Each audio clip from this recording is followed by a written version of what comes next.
Hello, Haley. I wanted to answer your question about clipping birds' wings and whether or not Marco's wings are clipped. Right now, he is scritching his head, having a great time, but I thought he would be a good backdrop for the information you wanted. So the answer is that Marco's wings are not clipped. His flight feathers are those blue feathers there, and that's what allows him to fly. And when somebody wants to prevent their bird from flying or flying very far, they clip some of these feathers, or sometimes all of them, but it's usually good to have a few of them so that they can at least glide to the floor.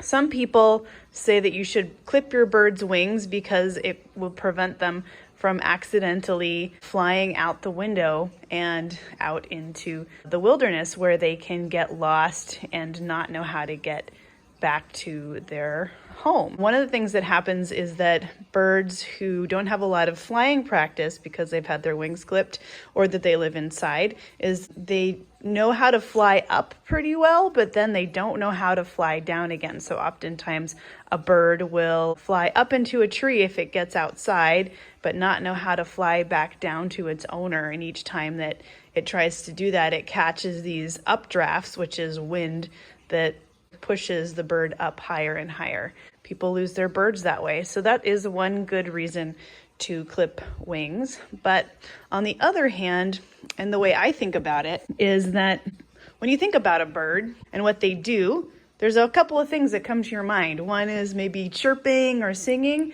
and the next thing, or maybe even the first thing, is that they fly. And so it is really a very important part of who a bird is and what a bird does. It's important to their physical health, it's important to their emotional health and their feeling of independence, their ability to do things on their own. It's important to their confidence for them to be able to fly because it's so much a part of how they get around, how they get away from danger. If he was on the floor and we didn't see him, he can fly away. When he's hungry or tired, he can fly to his food or his bed and go to sleep. Also, it's really good for him physically, and one of the best ways for birds to get exercise, actually the best way by far, is for a bird to fly. We have him practice flying every day coming after us, and we'll actually do some flight training. And one of the other reasons that we do flight training is so that Marco feels more confident in his flying abilities, that he can fly up and he can fly down. The hope is that if he actually did get out the door, then we'd be able to call him back, that he would have some of those skills, know how to fly back to us and that we were calling him so he can come back to us. So that's a really good question and a really complicated answer, but I do think that it's best to allow birds to be birds and to fly. That is the healthiest thing. Thanks for asking.